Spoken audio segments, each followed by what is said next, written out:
2. Yan. Next, 1, 2, 3. 1, 2, 3. 1, 2, 3. 1, 2, 3. 1, 2, 3. Next. 1, 2, 3. 1, 2, 3. 1, 2, 3. 1, 2, 3. Next. 1, 2, 3. 1, 2, 3. 1, 2, 3. 1, 2, 3. And 1, 2, 3. Handa sa pagpugay. Pugay. Handa sa pagpugay. Pugay. Then, 1, 2, 3. 1, 2, 3. 1, 2, 3. Yan. Okay.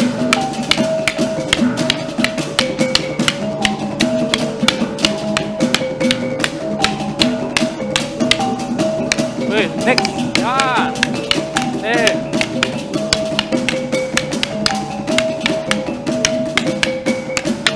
One, 2, 3, 4. Handa sa pagpugay. Pugay.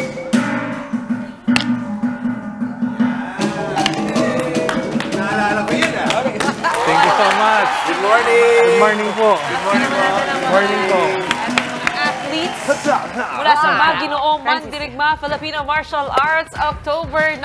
Bati natin ang mga kapatid ng Good morning, mga kapatid! At marayo, may anal para sa mga kapatid nating tausog. Isang pack na pack, Jab Back Thursday.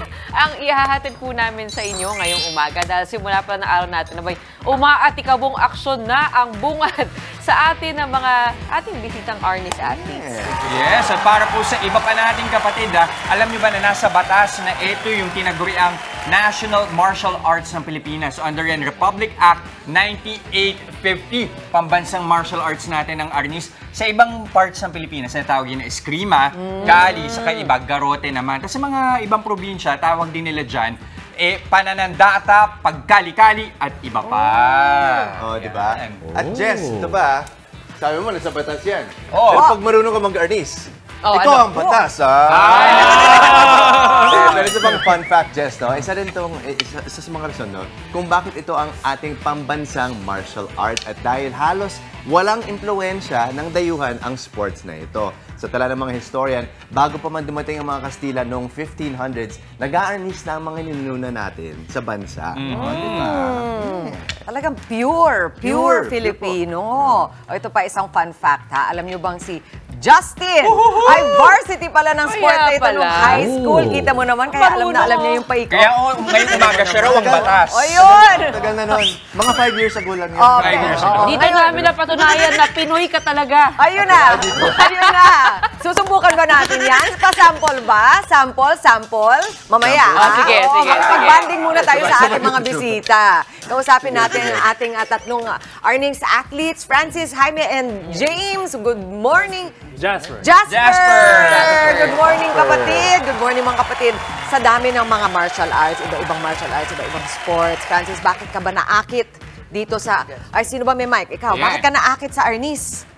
Kasi po, ang Filipino kasi talaga yung dating niya. And of course, I'm into sports din po kasi ng Arnis. So that's why I chose Maginoong Mandirigma to practice with them some Filipino martial arts. Maginoo. Mandirigma pero Maginoo. Oo. Paano nabuo yung Maginoo Mandirigma? Finound ko po ito kasi namatay na yung teacher ko. Itinutuloy ko yung legacy ng art namin.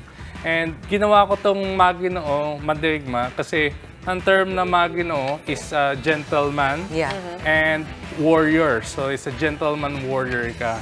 You still have a gentleman quality, but you are a warrior in spirit. Kanina may nag-uusapan namin ni Mami Chiki habang nagpe-perform kayo. Naisip namin, ang Arnis ba ay pang-depensa o pang-atake? Depende po. Sa competition kasi, depende sa rules eh. When you, for example, sa nagko-compete, no? Siyempre sa rules nun, first to hit. So usually, doon ang pumapasok na offensive na siya. Tapos paano ka mananalo? By points, kasi usually may two kinds of system. Meron kang blade system, meron kang stick system. Doon sa blade system, unang tama, that's the first point. You got the point. Pero doon sa stick system, parang matira-matibay. Wait, tatamaan mo saan? every part of the body, even the hands. Everything that is near. Yan. Oh. Ano Naalala tawag ko dyan to, tinuturo din to sa PE eh. Yes. Ngayon pa natutunan Nag-PE ako ng 1 sem sa Arnis. Kaya ako tinanong yung sa defense kanina. Kasi kinaalala ko, ang sabi sa amin ng aming instructor, minsan kahit may hawak ka lang na payong, pwede mo siyang gamitin for self-defense. Sa actual life. Ayan. Sabi din ng teacher ko dati, kahit ballpen yan. Ballpen, oo, sabi. Na parang yung ballpen o yung stick, whatever, extension lang yan ng kamay natin. May Jasper, turuan mo naman kami ng basics. Yeah. Ano ba mga dapat gawin? Oo. Yeah. Sige. Pugay muna, pugay daw. Pugay muna tayo. Pugay. Pugay. Pala, number 1. Pugay. Nasa pagpugay. Baba natin to. Pugay. Yan. Okay. So, ikaw magturo, Jasper. Since ese yung assistant instructor. At ko, ito si naman ang Jasper. aming pambato. Ayan. I'll teach us basic. Basic. Yung kanina, yung ginawa natin kanina. So, first po, gawin po natin is yung position. Mike, nandito. Yan, ito tayo. Sige. I think si Francis na lang or ikaw na lang magano. Kasi Ako na lang, nasa- okay. Oh, So, ganito po. Explain ko lang paano to gumagana. So, basically, bukas at sara lang ang arnis. Okay. So, ito yung bukas. O tawag namin abierta. Yan. O, pag ginato, tawag natin serada. Or Serada. close. So, okay. So, dito muna tayo. Ganun tayo. Ito yung first form, matawag namin sinawali. Wini-weave. So, kung papalo ka, this is number 1. Yan. Okay. Ngayon, itatak in mo siya dito. Tapos papalo ka sa leg. This is number 2. Okay. Babalik mo ulit siya sa chamber para handa uli. Kaliwa naman ang gagalaw. Sa kaliwa, papalo ng isa. Or head level. The next is, this is chamber, nakasirada ka. Papalo ka sa hita. This is thigh level. Okay. Yun yung reference mo. Okay. The next one will be 1, 2, 3. First is the head. Next will be the thighs. Then you're gonna chamber it here. Chamber, you strike the shoulders. O, 3 levels na tayo. The other one, head, knees, shoulders. Wala tayong toes, ha? Okay? Okay. Okay. Ano bang area na bawal tamaan? Wala naman sa self-defense aspect, lahat is allowed. Pero sa sa drills natin, levelings muna ang tinuturo natin. So palo sa ulo, tuhod, balikat.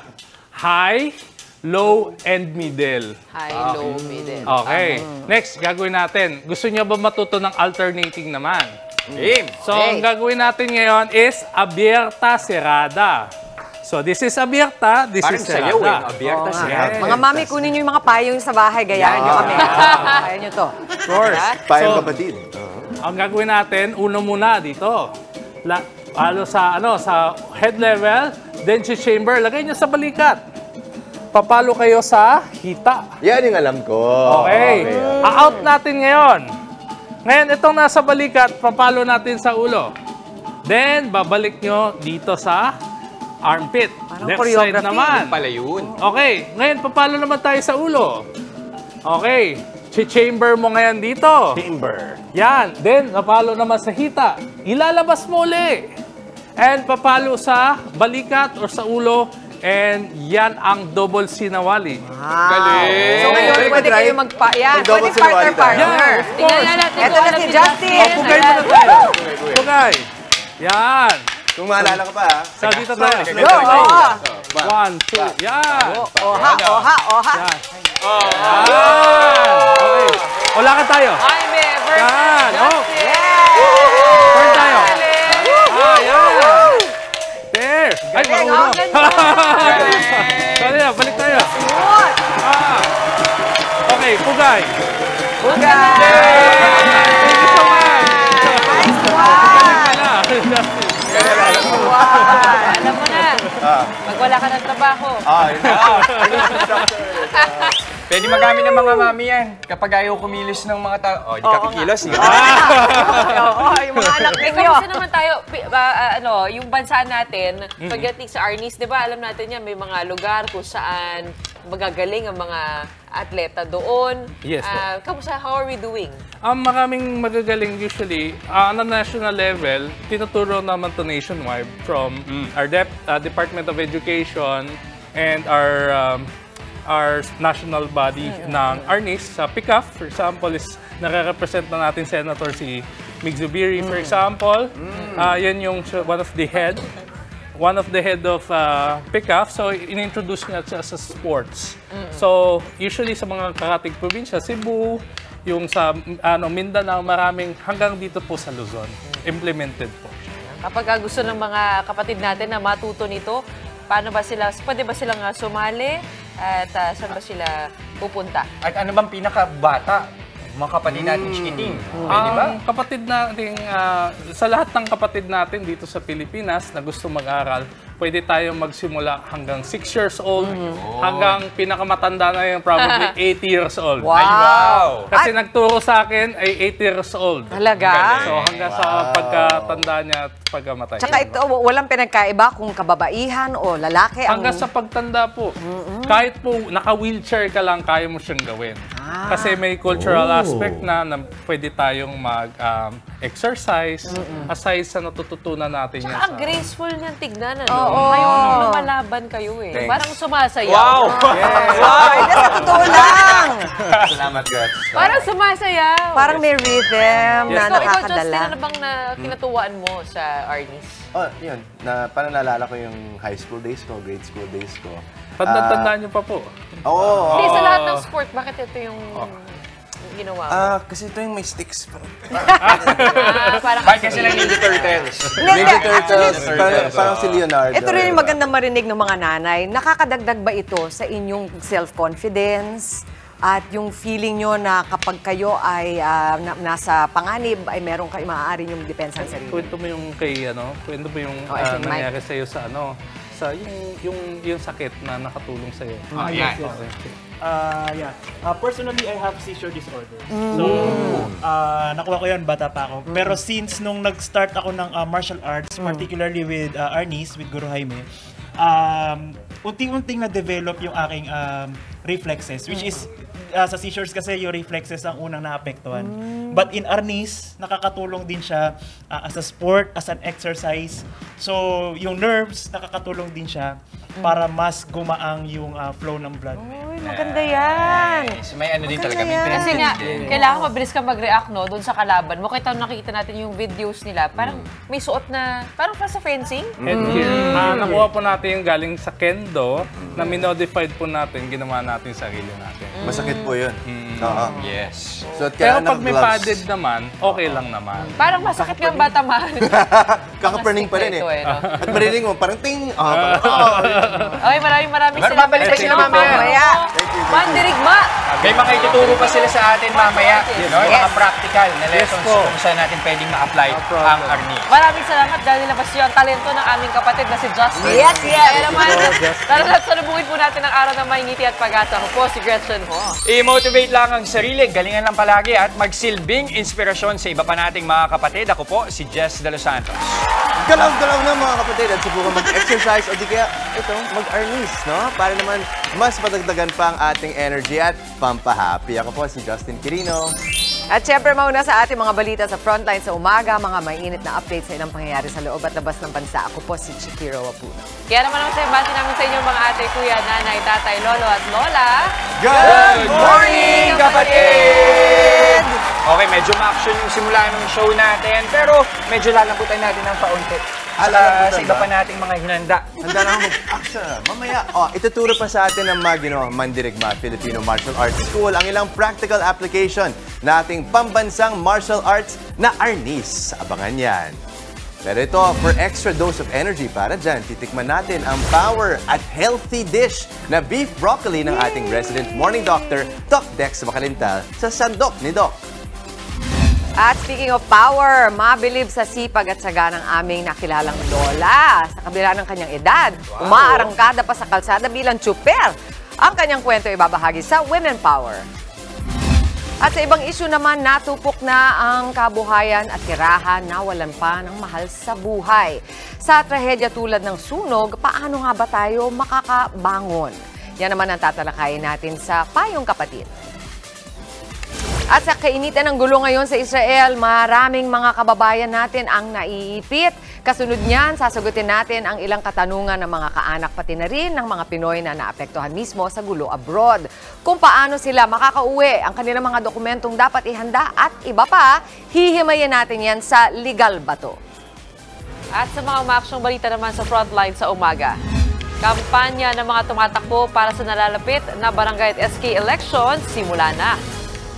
At sa ibang balita, Pangulong Bongbong Marcos iginiit na inaayos lamang ang Maharlika Fund sa kabila ng pagsuspindi sa pagpapatupad nito. Ito, usapang online naman. Social media giant na X na dating Twitter may bayad na para sa bagong Pinoy users. At sa showbiz, Queen of Talk, Chris Aquino at Kim Chiu muling nagkita sa US. Tuloy-tuloy lang ang pagtutok mga kapatid. Magbabalik ang inyong kasalo sa umaga. Good morning, kapatid!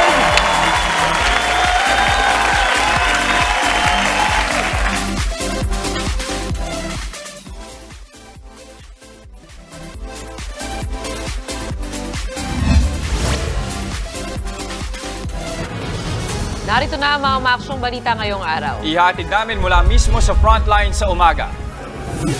Matapos ilabas ang suspension order, pagpapatupad ng Maharlika Investment Fund, tuloy na tuloy pa rin bago matapos ang taon. I was a bit alarmed by the news reports early this morning that I read in the newspapers that we have put the Maharlika Fund on hold. Quite the contrary. 10 araw na campaign period sa barangay at SK elections nagsimula na. Ilan sa mga kandidato hating gabi pa lang nagre-ready ng mga kampanya. Department of Foreign Affairs kinumpirma na may ika-4 na Pinoy na namatay sa gitna ng giyera ng Israel at Hamas. Exclusive, OFW sa Jordan, ginahasa, pinatay at isinilid pa sa tangke ng menor de edad na sospek. Criminology student na namatay sa hazing, pinalo ng hanggang 60 beses. 6 sa mga pinaghanap na sospek, tukoy na. Mahigit 100 kandidato sa barangay at SK elections sa probinsya ng Abra umatras sa pagtakbo. At Pinay racer Bianca Bustamante, kauna-unahang babae na nakapasok sa prestigyosong McLaren Driver Development Program.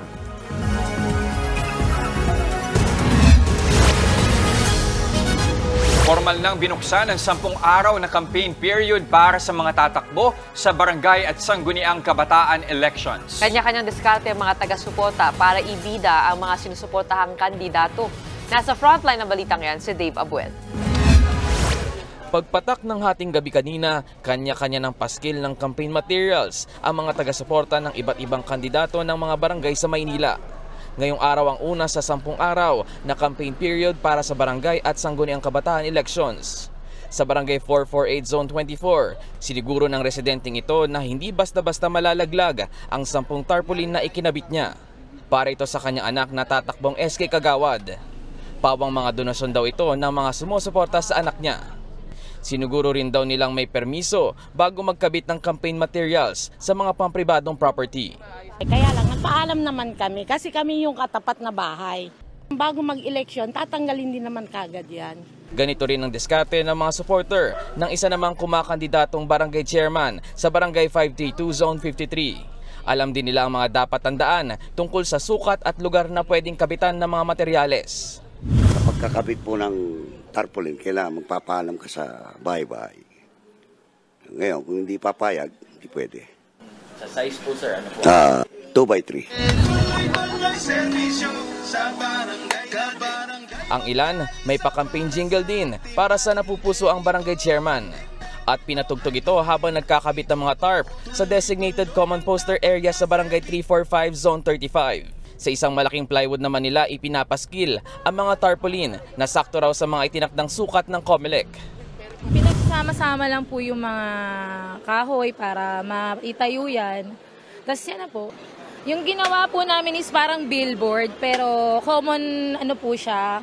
So hindi naman siya bawal. Samantala, nagpaalala naman ng COMELEC na bawal ang ilang nakagawian tuwing kampanya dahil maituturing itong pamimili ng boto. Yung kandidato kasama ang at least 4 o 5 silang lahat habang umiikot, naka-t-shirt niya. Yung pagmumukha niya nakalagay doon sa kanyang t-shirt, ay okay na po sa atin yon. Pero yung habang nag-iikot ka, namimigay ka ng t-shirt, ay bawal naman po yun. Pati mga candy-candy na ganyan. At the same time, ay bawal po yung ating nakakasanayan lalo sa probinsya, yung nagpapakain. Nagbabalita mula sa Frontline, Dave Abuel, News 5. Maaga ring nagtrabaho ang mga volunteer ng ilang kandidato para mangampanya sa Quezon City. Pinaiting na rin ang mga checkpoint sa mga kalsada sa lungsod. Nasa frontline ng balitang yan, si Ian Suyu. Agad na nagpunta ang grupong ito sa Barangay Unang Sigaw para magkabit ng posters sa common poster area sa pagbubukas ng barangay at sangguniang kabataan elections. Ito lang daw kasi ang itinalagang posting area ng COMELEC sa kanilang lugar. Nag-decide kami na maglagay na ng mga poster ng 1201 para masunod namin yung patakaran nila. Dati naman kahit saan pwede tayo magkabit, di ba? Pero at the same time maganda din dahil kumbaga isang tanggalan na lang. Sa Barangay Balumbato naman, kaliwat kanan na agad ang pagkabit ng mga poster sa mga public spaces. Ayon sa COMELEC guidelines, hanggang 2 by 3 feet lang dapat ang laki ng campaign material, mapag-group man o individual poster. Magtatagal lamang ng 10 araw ang campaign period na magtatapos sa October 28. Kabilang sa mga designated posting areas ay ang mga plaza, palengke at barangay centers. Kasabay nito ay ang mas pinaigting na pagbabantay ng mga pulis sa mga checkpoint. Pinapapunta muna nila sa gilid ng kalsada ang mga motorcycle rider para tignan kung may dala silang driver's license o ORCR. Pinapabuksan naman ng bintana ng mga 4 wheels para sa inspeksyon. Pabor naman ang ilan sa mga nakausap naming motorista sa mga checkpoint. Importante po kasi yan, sir, kasi para ma-check din kung may mga illegal na ginagawa po yung ibang mga anak. So inyo ba, sir, tingin nyo abala to o hindi naman? Hindi naman po, taglit lang naman po eh. Malaga talaga yan, sir. Kailangan lang talaga yan, sir, para ano? Para yung mga... yung krimen ba, maiwasan ba? Pakiusap naman ng mga pulis sa mga motorista, makipag-cooperate sa mga otoridad sa checkpoint para makaiwas na rin sa abala. Nagbabalita mula sa Frontline, Ian Suyu, News 5. Umakyat na sa 4 ang mga Pinoy na namatay sa patuloy na bakbakan ng Israel at Hamas. Kinumpirma yan ni DFA Secretary Enrique Manalos sa isang tweet. Hindi na raw ilalabas ng DFA ang buong detalye tungkol sa biktima, alinsunod na rin sa kahilingan ng kanyang pamilya. Pero tiniyak ng ahensya na bibigyan nila ng suporta at ayuda ang naulila nitong pamilya. Pumayag na ang Egypt na padaanin sa border nila ang mga truck ng ayuda papasok ng Gaza. Si US President Joe Biden naman may babala laban sa Hamas. Nasa frontline ng balitang yan si JC Cosico. Tuloy-tuloy pa rin ang pambobomba na Israel sa Gaza City at sa iba pang pinaniniwalaang kuta ng grupong Hamas sa Gaza. Sa pinakahuling datos, aabot na sa 3,500 ang namatay na sibilyan sa Gaza dahil sa patuloy na bakbakan. Bukod sa Gaza, tuloy rin ang bakbakan sa pagitan ng Israeli Defense Forces at grupong Hezbollah sa border ng Lebanon. 6 na sa panig ng Hezbollah ang kumpirmadong patay. Dahil sa patuloy na pambobomba sa Gaza, nagsagawa ng kilos protesta ang ilang Egyptian sa Cairo na sumusuporta sa Palestine. May ganito ring rally sa Lebanon, Yemen at maging West Bank hanggang sa UK at Netherlands. Panawagan nila, itigil na ang karahasan sa Gaza. Bigo naman ng UN Security Council na ipasa ang resolusyon na kumukondena sa gyera at nananawagan ng humanitarian ceasefire sana sa Gaza. Vinito ng Amerika ang resolusyon dahil nakikipagnegosasyon na raw sila para pahupain ang tensyon. Hindi rin daw kinikilala ng naturang resolusyon ang karapatan ng Israel na depensahan ang kanilang sarili laban sa pag-atake ng Hamas, bagay na pinalaga naman ng Palestine. It is beyond belief that some still speak of a right to self-defense of an occupying power that has made clear it is seeking blind vengeance, forced transfer, and annihilation of our people. Sa kanya namang pag-uwi matapos bumisita sa Israel, kinumpirma ni US President Joe Biden na pumayag na ang Egypt na palusutin sa border ang ilang truck ng ayuda papasok sa Gaza. Pero binalaan niya ang Hamas na wala nang papasok na humanitarian aid sa Gaza kung haharangin nila ang mga ayuda. We're not going to be sending any humanitarian aid to Hamas if they're going to be confiscated. That's the commitment that I've made. Nagbabalita mula sa Frontline, JC Cosico, News 5. Ginahasa, pinatay at isinilid pa sa tangke ng diesel. Yan ang brutal na sinapit na isang Pinay overseas worker sa bansang Jordan. Ang suspect, menor de edad na anak ng kanyang katrabaho. Nasa frontline ng balitang yan si Jenny Dongon, exclusive. Napapanood ko lang sa TV yung mga ganong istorya. Tapos, mangyayari para sa anak ko. Napaiyak na lang ang inang si Maria Lisa habang yakap-yakap ang larawan ng kanyang 34 anyos na anak na si Mary Grace. OFW sa Jordan si Mary Grace at 8 taon na namamasukan sa kanyang employer. 3 taon na nakalilipas nang huling nakauwi ng Pilipinas ang Pinay at magbabakasyon sana ulit sa Pampanga sa susunod na linggo. Ang hindi lubos akalain ni Maria Lisa, nakakahong iuuwi si Mary Grace at isa ng malamig na bangkay. Nakitang patay ang OFW sa basement ng bahay ng amo niya sa Jordan noong October 12. Base sa police report na nakalap ng Overseas Workers Welfare Administration Region 3, pinahirapan pa raw si Mary Grace bago pinatay. Na-rape nga ang anak ko, na lumaban siya. Sinabi daw niya dun sa pumatay na isusubok kita sa amo ko. So, parang sinakal siya hanggang sa mamatay. Ang sabi dun sa police report, iniligay siya sa diesel tank. Ang itinuturong pumatay kay Grace, ang 16 na taong gulang na anak ng hardinero ng kanyang amo. Kaya daw siya nandoon, ang sabi nung Pinay doon is absent daw yung tatay. So, siya ang naging substitute. Kwento ni Nanay Lisa, huli nilang nakausap ang anak noong September 30 para batiin ang kanyang ina sa kaarawan nito. Doon ikwento niya sa amin na mababait ang mga amo niya. Wala siyang reklamo. Kasama niya sa bahay is 2 matanda lang. Isang mag-asawa na ang matandang lalaki is bedridden. October 11 naman, nakatanggap sila ng tawag sa kapwa OFW ni Mary Grace na hindi na nila nakikita ang Pinay. Doon na humingi ng tulong sa OWA si Nanay Lisa. Base sa CCTV sa loob ng bahay ng kanyang amo, huling nakita ang biktima kasama ang menor de edad na suspect. Ipinakausap namin si Nanay Lisa kay OWA Administrator Arnel Ignacio na ngayon ay nasa Riyadh, Saudi Arabia. Sabi ni Ignacio, sa October 21, nakatakdang iuwi ang bangkay ni Mary Grace sa Pilipinas. Kami na po ang bahala dyan. Pinaaresto na rin po natin yung gumawa yung karumal-dumal na krimen na yan. Sir, ano pong magiging parusa nun? For the moment po, nakakulong na. Mag-trial yan sa prosecutor. Aabangan natin kasi ang problema natin bata eh. Basta update namin ko. Magpapaabot din ng tulong ang OWA sa 2 nauli ng anak ni Mary Grace. Totally tutulungan natin. Sana po matulungan nyo kami, lalong-lalo na po yung anak niyang panganay na may congenital heart disease. Yung panganay po niya, bibigyan na natin ng educational support magmula ngayon hanggang siya ay graduate. Salamat po. Sa huli, may mensahe si Nanay Lisa sa menor de edad na pumatay sa kanyang anak. Kahit 10 bitay, hindi kayang bayaran ng buhay ng anak ko.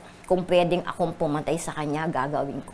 Nagbabalita mula sa Frontline, Jenny Dongon, News 5. Umaabot na sa 1 milyong plaka ang nagagawa ng Land Transportation Office kada buwan. Ayon yan kay LTO Chief Vigor Mendoza. Malaking hakbang ito para maubos ang backlog ng ahensya sa mga plaka. Masisiguro rin itong may available na plaka para sa mga bagong biling sasakyan. Base sa datos ng ahensya, 80,000 ang backlog na plaka para sa mga motor vehicles. Kaya raw itong maubos sa katapusan ng Nobyembre. Nasa 13 milyon naman ang backlog sa plaka ng motor. Posible raw itong maubos pagpasok ng 2025. May mga aayusin lang daw sa implementing rules and regulation bago tuluyang ipatupad ang Maharlika Investment Fund ngayong taon. Yan ang paglilinaw mismo ni Pangulong Marcos sa harap ng balitang sinuspindi ang pagpapatupad ng MIF. Nasa frontline ng balitang yan si Maricel Halili. Naalarma raw si Pangulong Bongbong Marcos sa lumabas na balita na ipinatigil muna ng gobyerno ang pagpapatupad ng Maharlika Investment Fund. Ito ay kahit pa naglabas ng Memorandum ang Malacanang para sa Bureau of Treasury, Land Bank of the Philippines at Development Bank of the Philippines. Pirmado ito ni Executive Secretary Lucas Bersamin noong October 12. Nakasaad sa memorandum na pinasususpinde ng Pangulo ang implementing rules and regulations ng Maharlika Investment Fund Act habang pinag-aaralan pa ito. Pero sa kanyang departure speech bago lumipad pa Saudi Arabia ngayong umaga, ito ang sinabi ng Pangulo. I was a bit alarmed by the news reports early this morning that I read in the newspapers that we have put the Maharlika Fund on hold. Quite the contrary. Aniya, may mga nakita lang silang bahagi ng Maharlika na pwede pang ayusin, pero ipatutupad pa rin daw nila ang batas na bubuo sa MIF ngayong taon. We have found more improvements that we can make specifically to the organizational structure of the Maharlika Fund. The concept of the Maharlika Fund as a sovereign fund or an investment fund, the concept remains a good one. And we are still committed to having it operational before the end of the year. Kaya hindi raw dapat bigyan ng ibang kahulugan ang inilabas na memorandum ng palasyo. We should not misinterpret what we have done as somehow a judgment on the rightness or wrongness of the Maharlika Fund. On the contrary, we are just finding ways to make it as close to perfect and ideal as possible. And that was what we have done. Pinirmahan ng Pangulo ang MIF law noong July 18, ilang buwan matapos niya itong sertipikahan bilang urgent. Noong Agosto naman inilabas ng Bureau of Treasury ang IRR ng batas. Marami ang bumatiko sa MIF dahil kulang daw ito sa pag-aaral at minadali raw ang pagpasa nito. Nauna nang sinabi ng Department of Foreign Affairs na kabilang ang Maharlika Fund sa tatalakayin ng Pangulo sa pagbisita niya sa Riyadh. Ito ang unang beses na pupunta si Pangulong Marcos sa Saudi para dumalo sa ASEAN Gulf Cooperation Council Summit. Inaasahan na kabilang sa tatalakayin niya rito ang issue ng seguridad, proteksyon sa OFWs at food and energy security. Nagbabalita mula sa Frontline, Maricel Halili, News 5. Inamin ng PhilHealth na naapektuhan ng hacking sa website nila ang datos na ang aabot sa 30% ng mga miyembro. Katumbas ito ng 13 hanggang 20 milyong miyembro ng PhilHealth. 600 hanggang 800 dyan ang empleyado nila. Bago ito, ilang ulit sinabi ng PhilHealth na tanging mga datos lamang ng kanilang mga empleyado ang nahack ng grupong Medusa. Hindi pa naman alam ng ahensya kung anong impormasyon ang nakuha ng mga hacker. Sinisikap na rin daw nitong abisuhan isa-isa ang mga miyembrong nadamay. Hindi bababa sa 60 palo ang tinamo ng hazing victim na si Aldrin Bravante. Natukoy naman ang pagkakakilanlan ng 6 sa mga sospek matapos ikanta ng ilan nilang kasamahan. Nasa frontline ng balitang yan si Justin Punsalang. Mag-aalas 6:30 ng gabi nitong Lunes nang masapul ng CCTV ang tricycle na ito na dumaan sa Barangay Santo Domingo sa Quezon City. Sa isa pang kuha ng CCTV, makikita ang pagdaan ng tricycle sa Biak na Bato Street bago ito lumiko papunta sa Maynila. Makikita na sa loob ng tricycle, may sakay ito na tila may yakap pang isa. Ito na pala ang 25 anyos at graduating criminology student na si Aldrin Bravante. Kuha yan ilang oras pagkatapos ng kanyang initiation rites sa Tau Gamma Phi Fraternity. Isinugod sa ospital si Aldrin matapos magreklamo ng pagkahilo, pero idineklara itong dead on arrival. 4 na sospek na ang hawak ng mga pulis. Sa extrajudicial confession ng isa sa kanila, lumalabas na 60 palo ang inabot ni Aldrin sa hazing. Tumagal din daw ng 2 oras ang initiation. Itinapon din daw ng mga sospek ang paddle na ginamit sa hazing sa isang ilog, bagay na kinukumpirma pa sa investigasyon. May 6 pang sospek na pinangalanan ng mga pulis. Sila sina James Edsel Rubiso, John Arvin Kyle Josena, Alfredo Bautista, John Gabriel Cayabyab, John Xavier Arcosa at isa pang hindi pa pinapangalanan. Nakilala sila sa pakikipagtulungan ng Philippine College of Criminology pati na rin sa extrajudicial confession ng mga sospek na hawak ng mga pulis. Sinampahan na ng kasong pagdabag sa anti-hazing law ang mga sospek. Ang makakasuhan natin, although meron pa tayong mga John Does and Jane Does na hinahanap. Meron kasi tayong nakuhang witness na nagsasabi na may isang babaeng kasama. Hindi bababa sa 10 pang mga individual na sangkot sa hazing ang tinutukoy pang pagkakakilanlan. Come out in the open para marinig din at maipakita din nila yung kanilang side. But one thing is definite. We will hunt them, we will look for them. Hinahanap din ng mga otoridad ang tricycle driver na naghatid kay Aldrin sa ospital para tumestigo. Gusto ngayon ng ama ni Aldrin makipagtulungan ng 4 na suspect na hawak ngayon ng mga pulis. Ikanta nila lahat kung ano yung nararapat. Kasi pagdudusahan naman nila, makukulong at makukulong naman sila.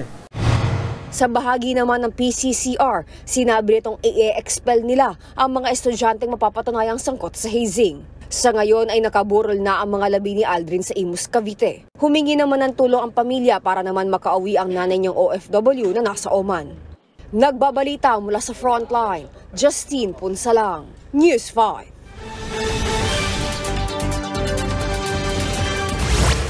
Nag-back out ang 122 kandidato sa barangay at sangguniang kabataan election sa Abra. Kinumpirma yan mismo ni COMELEC Chairman George Garcia. Bukod sa mga kandidato, nag-back out din ang ilang guro na magbabantay sa eleksyon. Napansin din ng COMELEC na karamihan sa mga gurong umatras, kaanak ng mga nag-back out na kandidato.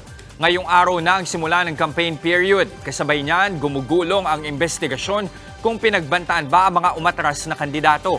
Lalo't may tensyon sa Abra dahil isang kandidato sa pagkakagawad sa Bukay ang pinatay sa ambush kamakailan. So far, ang sinasabi po kasi talagang umaayaw. Kung tinatakot o hindi, wala po kasi kaming ebidensya so far. And therefore, nakikipag-coordinate din tayo sa DILG at saka sa Philippine National Police. Nagdeklara ng state of calamity sa probinsya ng Nueva Vizcaya dahil sa outbreak ng African swine fever. Nakapagtala ng kaso ng ASF sa 42 barangay sa 9 na bayan ng lalawigan. Mahigit 1,200 baboy raw ang nagpositibo sa ASF sa mga lugar na ito. Dahil dyan, tinatayang aabot sa 20 milyong piso ang ikalulugi ng hog raiser sa Nueva Vizcaya. Gagamitin daw ng lokal na pamahalaan ang kanilang calamity fund para tulungan ng hog raisers na apektado ng ASF.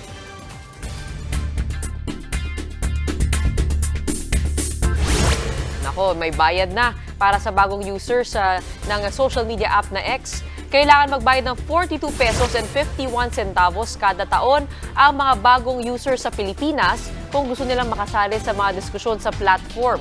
Kung ayaw nilang magbayad, pwede pa rin namang gamitin ang app, pero makakabasa lamang sila ng post at makakapag-follow ng accounts. Hindi naman sakop nito ang existing users. Layon daw ng bagong subscription method na mabawasan ng spam at bots sa X. Bukod sa Pilipinas, ipinatutupad din ito sa New Zealand.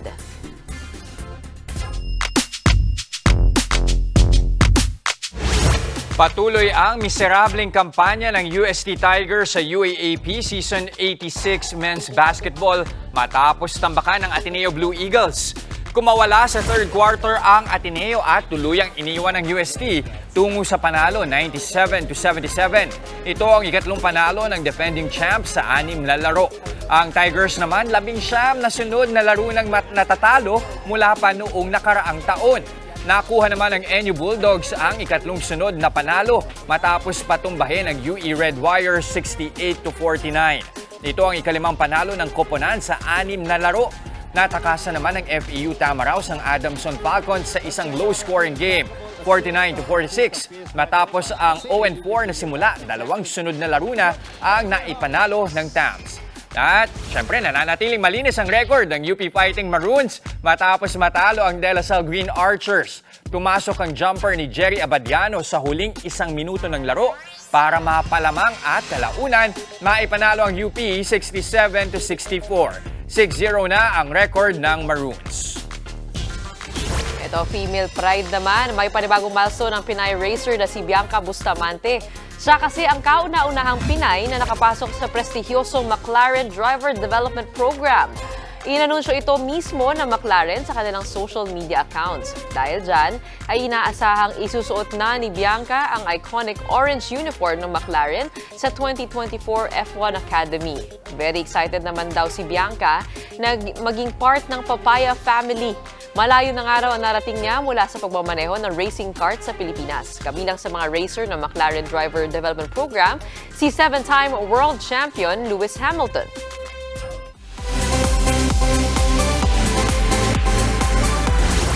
Nagkasama muli ang aktres na si Kim Chiu at Chris Aquino. Sa isang Instagram video, makikita ang pagbisita ni Kim sa bahay ni Chris sa US. Sinalubong ng yakap ang Queen of all media ni Kim na tinatawag niyang panganay. Sobrang na-appreciate daw ni Chris ang effort ng aktres na bisitahin siya. Sabi pa ni Kim, matagal niya nang gustong dalawin ng kanyang ate. Wish naman ni Chris, sana'y mas madalas siyang bisitahin ng kanyang panganay. Nagpasalamat din si Chris sa mga nagdadasal para sa patuloy niyang paggaling.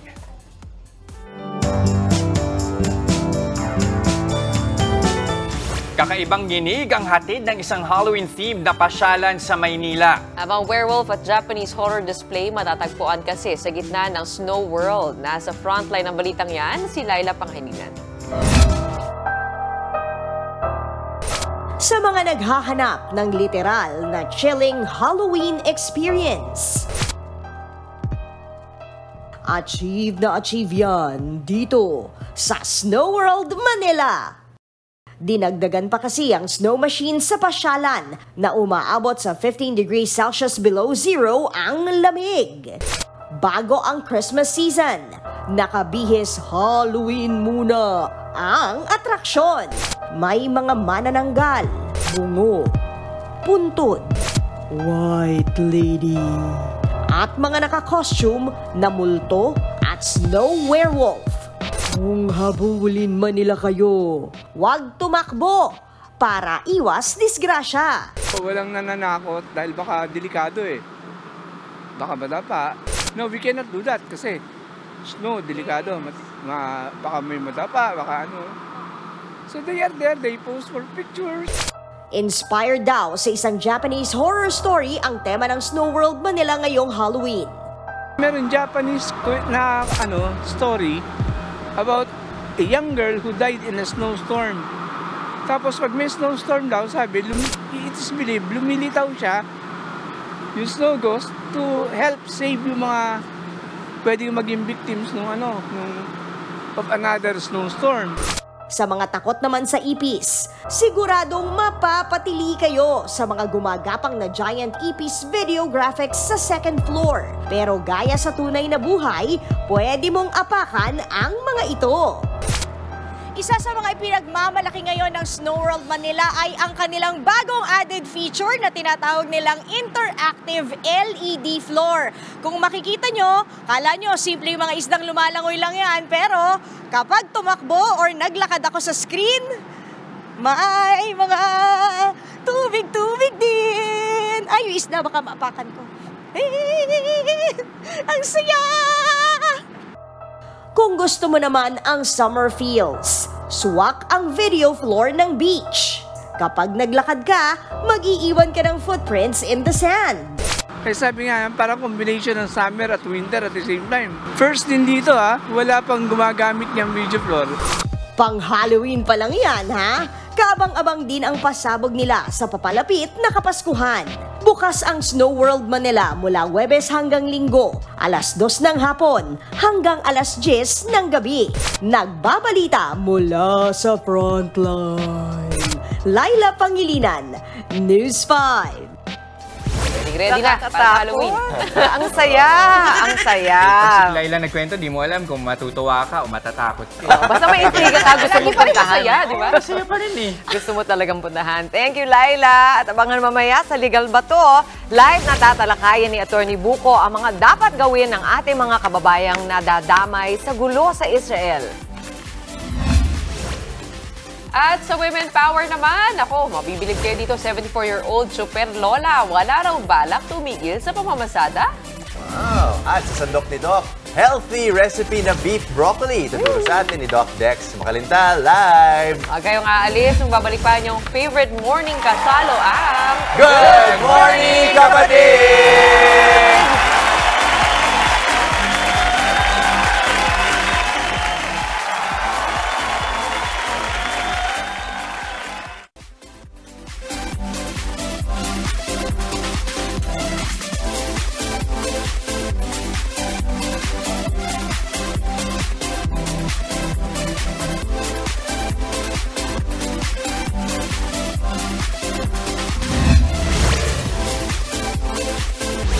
Nagbabalik po ang Good Morning, kapatid. Hi, mga kapatid. Ito, mamahalin sa resto, pero madali lang pala gawin, pag sariling luto, no? Alamin natin sa sandok ni Doc kung paano magluto ng beef broccoli.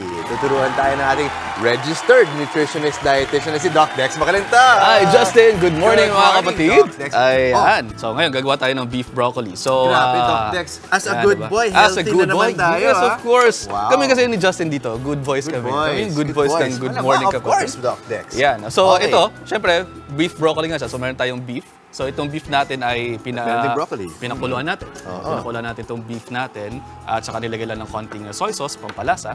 At syempre, tinira natin yung stock na. And then we have our broccoli for source of our vitamins, minerals, and your fiber. We also have here our mushroom for another source of your iron, of your protein, and your beta-glucans. Beta-glucans. Ano yung beta-glucans? Yung beta-glucans, isa yung mga antioxidant yan na nakakatulong para sa ating mga natural killer cells to increase your metabolism and your immune system. So, nagpainit ako ng mantika dito at ating igigisa na ang ating sibuyas. So, ganito lang gagawin natin, mga mommies, mga daddies na nagluluto at yung mga chikiting na gustong matutong magluto. Daddy, paano yan? Ganito lang yan. Ganyan lang. Mga anak, gigisa-gisa lang natin. Kung hindi nyo alam ang ginagawa nyo, okay lang yan. Kasi trial and error naman talaga tayo sa simula. No? And then, ang ating bawang. No? Konti lang, no? Para kasi sa ating ingredients na list natin ngayon, konti lang yung kailangan natin. And then, habang ginigisa natin to, syempre yung ating sibuyas, may makukuha pa rin tayo sa mga antioxidants, kaya naglalagay tayo. Ganun din yung ating bawang, also good for your blood pressure, nakakatulong din yan. At saka syempre, other antioxidants din. At ngayong Halloween, yung bawang na yan, pwede mo magamit para, para lumayo yung mga vampires dyan. Iba pang mga aswang-aswang. No? And then, ilalagay na natin ang ating broccoli. Ayan. Doc, ano ba yung mga health benefits ng broccoli? Dahil nga sa fiber na meron tayo dito, at saka meron din ditong iron and protein na makukuha natin dyan. So, kahit half-cook lang yan, okay na yan. So, yung fiber natin, makakatulong yan para mag-iwasan natin ang ating high blood pressure at syempre ang ating mga hypertension. Yung fiber? Yung fiber. Nakakatulong din yan sa pag-metabolize ng ating mga sugars. Para hindi tumaas ang blood sugar natin. Para hindi tumaas ang blood sugar natin. Saka medyo mataas din siya sa protein, no? Yes. For 100 grams, actually, mas mataas pa nga siya sa mga beef natin. Yeah. Talaga? Yes. Wow. Nalagay lang natin ang ating beef. No? And actually, almost done na to pero mamaya natin tatawagin yung ating mga kasamang kumain. Sige. No? Kasi meron pa tayong mga idadagdag na iba pa nating ingredients. Okay, may beef, may broccoli. May beef, may broccoli, and then ilalagay natin ang ating mushroom. No? So, diba? Ganyan lang yan. Ganyan lang magluto. So, yun din yung mushroom, diba? Parang ginagamit din yan as meat substitute. Yes, meat substitute. And pwede rin kasama ng meat natin. Kasi nga, may protein, may iron, and yung beta-glucans natin, nakakatulong yan to keep our cancer cells off. Pili ko yung mga nag-workout talaga, yung mga bodybuilder ganyan, paborito na itong beef and broccoli, no? Tapos sinamahan pa natin ng mushrooms, makakatulong talaga yan sa mga gains natin. Sa mga gains? Okay. Parang sa mga chikiting na ayaw nila kumain ng broccoli, paano sila maiengganyo na kumain ng broccoli? Siyempre, kailangan may lasa. Okay. Kasi hindi mo pwedeng lulutuin lang na walang lasa. So, isama mo sa mga ganitong klase ng pagkain, tapos unti-unti, kahit bits and pieces lang muna ibibigay mo sa kanila, tapos unti-unti, magugustuhan nila yan. Yan pala, okay. Malasa muna siya. Oo, malasa muna. Kasi kung anong makagis na ng bata, yun din naman yung kanilang kakalapan natin. Yan. Ano naman to? Siyempre, yung ating paboritong oysters. Yeah. Lalagay natin yan siya. At saka yung ating light sauce. Yung light sauce is, actually, soy sauce din siya. Okay. Pero binawasan natin ng konting lasa sa pamamagitan ng paglalagay ng konting tubig. So, light sauce. Okay. So, ano yung ratio ng soy sauce tsaka tubig? Yung soy sauce natin at saka tubig, around 2 teaspoons yan ng tubig sa 1 tablespoon ng soy sauce. Okay. So, parang almost half or half. So, yun. And then, para medyo mas maging malapot-lapot ng konti yung sauce natin. Bango na, di ba? Oo. Naamoy mo ba? Naamoy ko rin. Oo. Para maging medyo malapot-lapot ng konti yung sauce natin. Maglalagay tayo ng slurry. Ng? Slurry. Slurry? Yes. Ano yung bagay. slurry? Slurry is a cornstarch na nilagay natin ng konting tubig or yung sauce mismo nitong ating beef na niluto. Okay. Pampalapot. Pampalapot lang ng onte. Para mas siyempre, malapot. Para maging creamy and thick ng konti yung ating... Para mas bagay sa kanin. Para mas bagay sa kanin. And then, lagyan na natin ito ng bowl. Oops, sorry. Cornstarch saka tubig. Cornstarch and water lang. Actually, yung ginamit ko na tubig nga dito is yung sauce nung ating, yung stock natin. Yung beef stock Kaya mas malasa. Kaya mas malasa siya. So, nandun yung lasa, nandun na yung protein, nandun na yung iron natin. So, magkakasama na siya dyan. Ayun, no? Ayan. Sinasabi din nila ata na pag yung dish mo, makulay siya. Iba't ibang kulay. Mas healthy. Yes, iba't iba rin antioxidants na makukuha mo. Kasi katulad nitong ating greens natin dito, so makakatulong yan sa fiber nga natin. Kapag ka medyo on the reds dyan, makakatulong naman yan sa ating mga anti-cancer and ating heart health. And of course, diba? May tao pala dito. Dami-dami yung paliwanag. Ayaw nyo pang magpakain. Ayan, ito yung ating beef broccoli. So, pwede na tayong kumain. Parang ako gusto ko maraming bawang. Maraming bawang? Nilagay mo? Ako din. Kasi masyadong mag-aamoy eh. Pero pwede pa, di ba? Pwede pa. Tsaka healthy din yun. Healthy din yun. Ayun pala. Thank you. Tapos gusto ko maraming sili. Ang sarap ng siling labuyo. Oo. Pwede naman dagdagan. Kasi healthy din yun. Healthy din yun. Pero pagka inuubo-ubo ka na, ayaw ko na lang sa'yo. Hindi na sa ganun ka-healthy pag ganyan. Sa ating kompleto, may broccoli, may mushroom. Ang mahalaga dito, no, hindi siguro ma-overcook yung beef. Yes. At saka yung broccoli. Para malambot. Yes. Hindi maalat Okay. Oo naman. Kasi pagka inalatan natin, ay problema natin. Problemado na. Gusto ko medyo maalat eh. Gusto ko medyo maalat? Ano bang pwedeng ilagay dyan? Pwede pa dagdagan ng konting soy sauce. Ayun. Pero, dahil nga ayaw natin na masyadong maalat, si Mami Chika. May kausap. May kausap. Okay. Kukuha na lang natin si Mami Chika dito. Pero paano dun sa mga nagda-diet? Yung medyo natatakot kumain. Kasi pag sa mga nagda-diet, natatakot sila mag-red meat. Gaya ng beef. Ano may papayo mo sa kanila? Unti-unti lang. Pwede ka mag-substitute ng ating soy meat. Pwede rin naman yan. Meron tayong mga veggie meat na nagagawa natin ng mokaring soy. Naalala ko nung bata ko, broccoli yung paborito ko. Talaga? Hindi ang palaya. Kain ka pa. Kasi ito yung parang nakahalo mo sa meat na masarap yung lasa niya eh.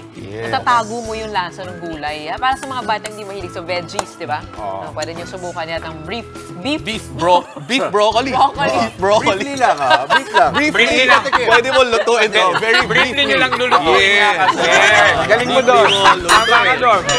Mamaya, mag-uusapan muna natin sa Payong Kapatid kung paano malalagpasan ang mga hamon ng buhay tulad na lamang na kapag nasunugan ka ng bahay. Abangan po yan sa Payong Kapatid.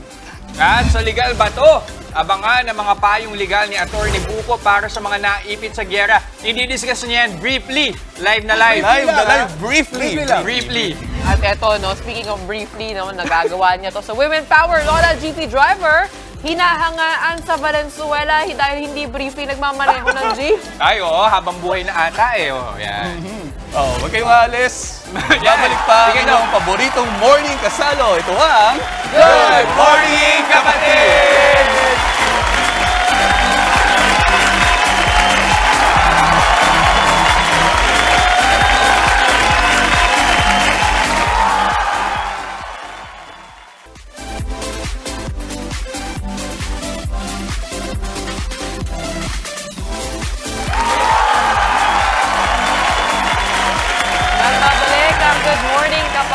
Kung pakikipagsabayan lang din sa lansangan ng usapan, hindi yan aatasan ng ating astig Lola driver dahil nga sa pamamasada na pagtapos niya sa pag-aaral ang kanyang 2 anak. Ang ating Lodi Chupel, kilalanin sa Women Power.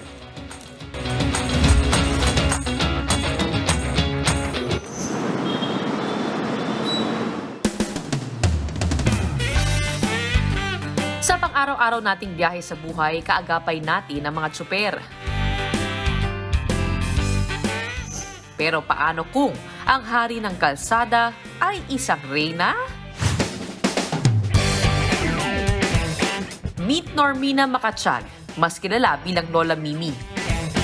Ang 74-year-old astig jeepney driver ng Valenzuela. Maraming nagtataka, may mga natutuwa at merong parang kinakabahan kasi babae ako. Yun lang nasa naririnig kong sinasabi ng pasahero, ganun. Sabi nga nung isang driver, para daw ako nagbaboundary. Kasi mabilis ako magpatakbo. Sanasanay sila. Yung iba gusto nila, babae nagmamaneho at maingat daw. Maagang nahiwalay sa kanyang asawa si Lola Mimi. Kaya naman pinili niyang kumayod para itaguyod ang kanyang pamilya. Kung aasa ka, makukonsumi ka lang, may stress ka lang. Kaya nagsikap ako may pangarap, ako may gusto, trabahuin ko. Sa katunayan, natupad daw ni Lola Mimi ang pangarap niya para sa kanyang mga anak. Dahil sa pamamasada ko ng jeep, napag-graduate ko yung college ko. Yung panganay ko graduate ng dentistry sa CEU. Tapos yung bunso ko nakagraduate ng journalism sa Manila Times College. Sa ngayon, mag-isa na lang sa buhay si Lola Mimi. Kung dati trabaho ang turing niya sa pamamasada, libangan na lang daw niya ito ngayon. Pero hindi raw maiwasan na malungkot paminsan-minsan. Pagka-graduate kasi nung panganay ko, nag-asawa, nagtanan na. Doon na-depressed ako. Kasi kung minsan nagmamanay ako kusang tutuloy yung luha ko. Hindi ko pinapahalata sa mga pasahero, baka matakot sila sa akin. At dahil ilang dekada na rin nagmamaneho si Lola Mimi, kinakalawang na rin ang kanyang makina. Nag-aalala na rin daw ang ibang mga tsuper sa kalusugan ni Lola Mimi. Pag nasisira yung jeep niya, halos siya na ang gumagawa. Pag hindi niya kayang gawin, saka pa lang siya tumatawag ng mekaniko. Sa kabila ng lubak, nananatili raw matatag si Lola Mimi at may tiwala sa kanyang tinatahak. Hindi raw titigil sa pamamasada si Lola Mimi hanggat may pumapara sa kanya.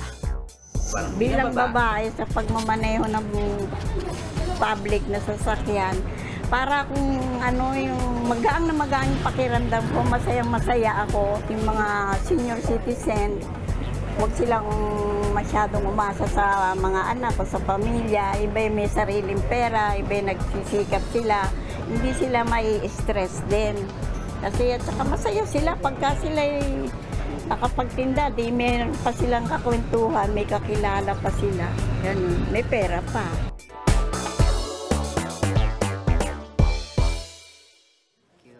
Mga kapatid, patuloy pa rin po ang gulo sa bansang Israel at Gaza ngayon. Kabilang sa mga naiipit dito ang ating mga kababayan, ang kanilang kalagayan at ang ilang isyong legal kaugnay nito, tatalakayin ni Atty. Buko sa Legal Bato.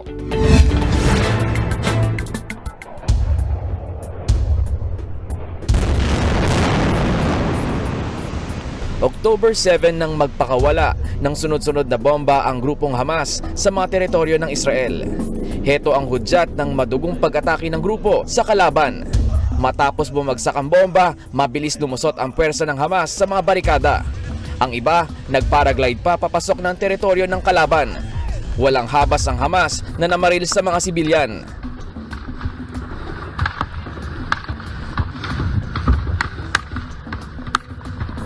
Nagawa pa ng grupo mang-hostage. Mahigit 1,300 ang napatay sa pag-atake. Sa gitna ng bakbakan, 4 na Pinoy na sibilyan ang napatay. Habang marami na ang gustong umuwi mula sa Middle East. Hanggang ngayon po yung lagpas isang raang Pilipino na nasa Gaza ay hindi pa nakakalabas ng Gaza. No? Nobody can go in or out of Gaza. Wala pang bansa nakapag-repatriate ng kanilang mga mamamayan from Gaza.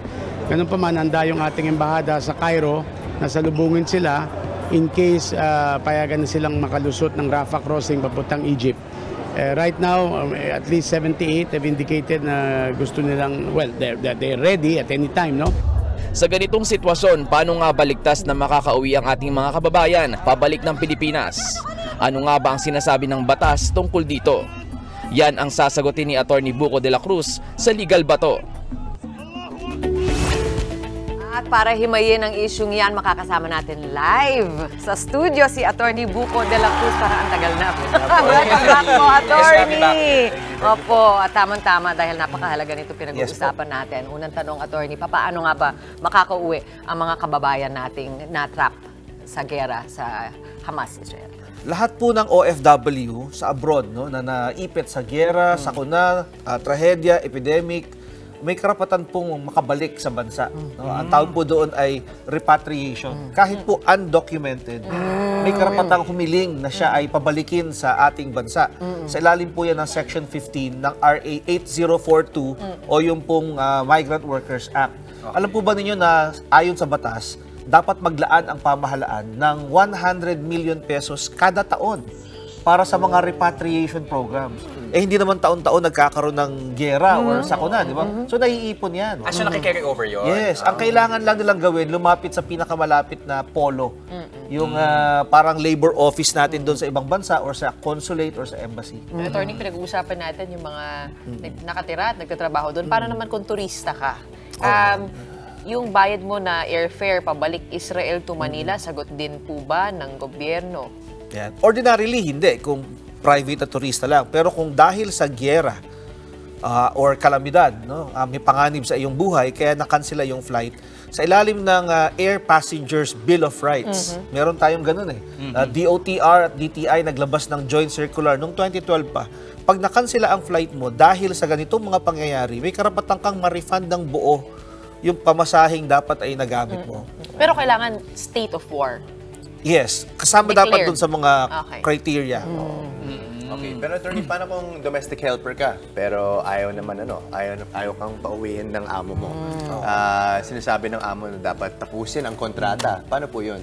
Well, distinguish natin, may giyera ba o wala. Assuming na walang giyera, kailangan tapusin mo yung kontrata. Walang giyera. Kasi pagka umuwi ka na hindi tapos ang kontrata, ikaw magbabayad ng pamasahe mo. Pero kung tinapos mo ang kontrata, yung agency na nag-recruit sa'yo, magbabayad ng pamasahe.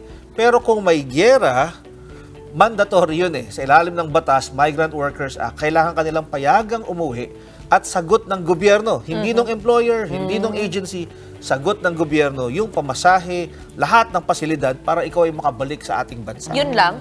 Pabalik lang? Yes, pabalik sa bansa at meron din program ang OWA para sa mga displaced na workers. Meron silang binibigyan na initial na pera para makapag-start ka ng maliit na negosyo. Kahit undocumented? Yes. Ang problema lang ng undocumented, kung paano sila makakaalis doon sa lugar. Kasi you need to identify yourself eh. So ginagawan muna yan ng documentation. Okay. Sige, ito naman, paano kung ang isang Pinay ay nakapangasawa ng Palestinian o kaya Israeli at gusto na umuwi ng Pilipinas? Paano? Pwede ba isama yung kanyang foreigner Yan. na asawa? Napakarami pong ganyang problema sa ngayon. Dahil most of our Filipinos there ay mayroong mga partners. No? Sa ilalim ng batas natin, yung repatriation para lang sa Pilipino. Kung may mga anak? Yun nga eh. Yung Pilipina na nakapag-asawa ng foreigner, hindi nagiging Pilipino yung foreigner eh. Because of the marriage. So kung sila ay tumatakas dahil sa giyera, ang tawag po natin doon, seeking asylum. Mag-a-apply sila bilang isang refugee. Makakapunta rin sa atin, pero may ibang proseso. Pwedeng bibit ko yung anak ko kung may anak na kami. Oo nga. Yes, kung pwede. Pero may ibang proseso lang kapag hindi siya Filipino. Eto, attorney, paano naman kung namatayan ka ng kamag-anak sa Israel sa gitna nga ng giyera? May chance ba na maiuwi yung katawan ng iyong kaanak sa Pilipinas? Yes po, kasi tungkulin po ng pamahalaan, particularly ng OWA, na masiguro na maproteksyonan ng mga interest ng mga OFW sa abroad. Kasama rito ang pag-uwi ng mga labi, yung ng mga nasawi dahil sa mga ganyang trahedya o digmaan. Gobyerno po ang magbabayad ng lahat ng gastos pabalik sa Pilipinas. Yes, alam natin yung mga benefits, Lalapit lang po sila sa pinakamalapit na embassy or consulate. Ayan. So, mahalagang malaman yan para sa mga kababayan natin dito na may kamag-anak sa Israel at Gaza, pati na rin yung mga kapatid na natin na nandoon nga rin Attorney, sa paano Israel kung at Gaza. ayaw mo umuwi at may nangyari sa'yo? Hindi ka naman po pwedeng pilitin. No? Pag may nangyari sa iyo doon, meron po kasing binibigay na parang insurance ang OWA eh. So may benepisyong makukuha ang iyong pamilya. Meron pa rin. Basta ikaw ay registered sa OWA. Kaya importanteng dokumentado. Yun ang kahalagahan nun. Okay, maraming salamat. Attorney Buko de la Cruz. Salamat po. Thank you. Sa aming pagbabalik, paano nga ba makakabangon sa buhay kapag nawalan ka na ng ari-arian, nawalan ka pa ng anak? Yan ang pag-uusapan natin sa Payong Kapatid. Tuloy-tuloy lang ang good vibes. Kasama rin ang inyong paboritong kasalo sa umaga. Good morning, kapatid!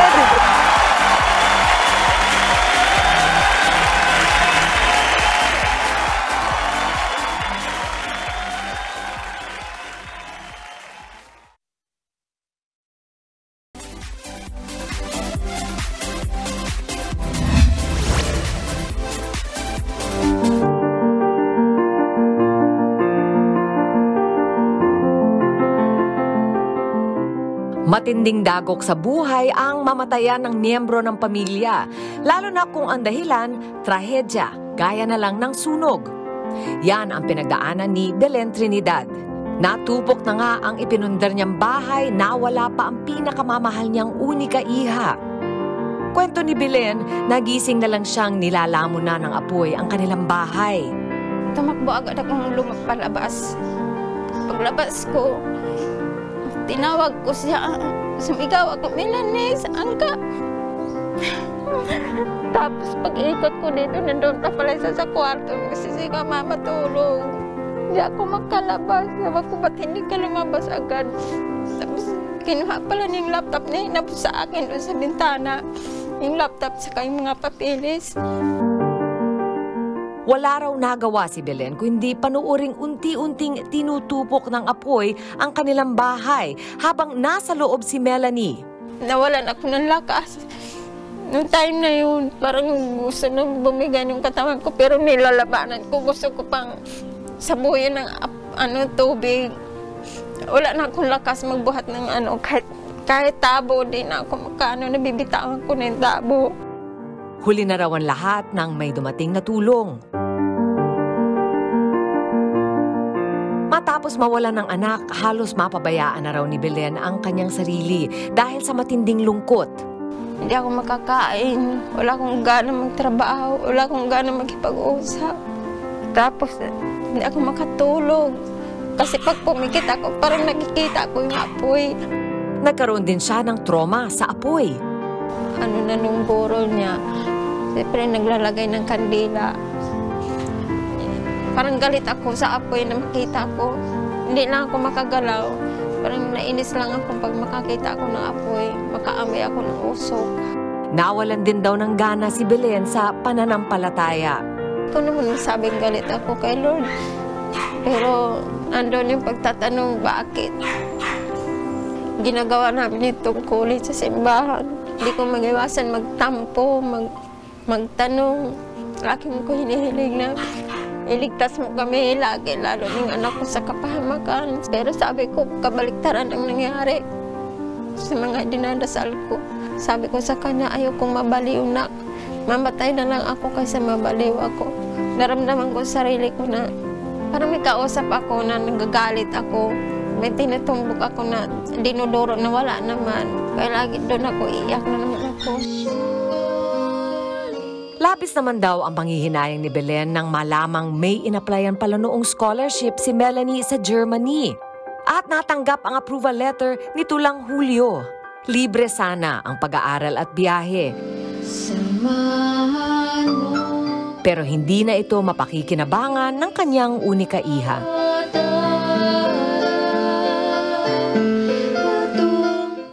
Ay, kasama ko ngayon ang clinical psychologist ng MindU Mental Health Systems na si Rhea Villa. Good morning, Rhea. Good morning po. O, usapang trauma ito. Narinig naman natin si Mama Belen, ano? Yung trauma kasi, Rhea, linaw natin, meron yung parang temporary lang at meron yung talagang, yung tinatawag nga natin na PTSD at lubha ng sakit. Ano difference? Ang trauma kasi, extreme ito na may nangyari sa'yo. Tapos, either na-witness mo siya, na-internalize mo, narinig mo, or na-experience mo. Ngayon, itong takot na ito, pag nag-persist siya, patuloy po siya ng lagpas ng 1 month. 1 month. Pwede na natin itong mas makonsider na post-traumatic stress disorder. Pero yung mga naranasan ni Belen, ano, hindi siya makatulog, lagi siyang pagod, hindi siya, medyo confused siya. Typical ba ito? Yes. Ang PTSD kasi, sa tingin ko yung kay Belen ay umabot na sa PTSD. No? Kasi lagpas na siya ng 1 month, tapos meron siyang mga intrusions. Pag sinabing intrusions, lumalaro yung nangyayari sa kanya. May nightmare siya. No? Hindi niya mapigilan yung mga ganong pag-iisip. No? Pangalawa, may avoidance. Ina-avoid niya yung topic o kaya ayaw niya puntahan yung kung saan nangyari. Tapos meron din naman tayong changes sa mga pag-iisip natin tsaka sa emotion. So ito yung parang bigla kang nawalan ka ng hope na parang bakit pa ako kailangan mabuhay? Nawalan ako ng anak. Tapos alam ko kung minsan parang masyado kang galitin, irritable, hindi na maganda yung pakikitungo mo sa tao. Epekto rin yan ng trauma, hindi ba? Kasi minsan hindi natin naintindihan, bakit naging ganito yung ugali niya? Pero dahil naiba yung landas at naka-experience siya ng extreme life event, talagang normal ito sa isang taong nakaranas. Yan. Talagang kailangan natin pagtuunan ng pansin. Lalo na ang mga bata, naapektuhan din yung halimbawa sa schooling nila, hindi ba? Marami akong pasyente, hindi nagsasalita, umaabot sa hindi na rin pumapasok, hindi lumalabas, hindi na naglalaro. Natural sa bata ang maging carefree, pero natanggal yung kanyang natural na ugali at pag-iisip. Yung ganitong sunog, lalo na sa atin, nangyayari yan na naapekto ang buong komunidad. Pero hindi naman lahat ay nakakaranas niyan. Kung ikaw ay maigi-igi at makakatulong ka sa iyong kapwa, anong pwedeng gawin? Marami tayong pwedeng gawin. Una, huwag natin i-insist kung ano yung paniniwala natin. Maganda lang minsan na makinig. Kasi storya niya yun Kung ano yung naranasan niya, yun ang valid. So kung may extend lang natin ang ating pasyensya kasi nga may mga mood changes yan kung makikinig tayo at kung mag-aaral tayo, ano nga ba yung PTSD o maging curious tayo, ano ba yung kalagayan nito, then mas makakatulong tayo dun sa tao. At kung meron kayo napapansin na mga nasa paligid niyo na ganyan na nga ang pinagdadaanan, ay tumugon na tayo sa mga professional. Alam mo, mahirap masunugan Oo, kasi mahirap parang talaga. Nawala yung pagkatao mo, yung lahat ng investment mo, attach yung sarili mo dun sa ari-arian mo, tapos nawala lahat yun. Ang hirap. Magandang laging tandaan yan. Rhea, maraming salamat sa iyong mga paalala. At sa atin naman, yun din ang pwede nating alalahanin. Nandoon tayo para sa mga taong may pinagdadaan ng ganyan. Makinig lang po. Huwag na po maghusga. Dahil iba po, kanila yung kanilang pinagdadaanan. At ang pwede natin gawin is umintindi. Maraming salamat at magbabalik pa rin ang Good Morning Kapatid.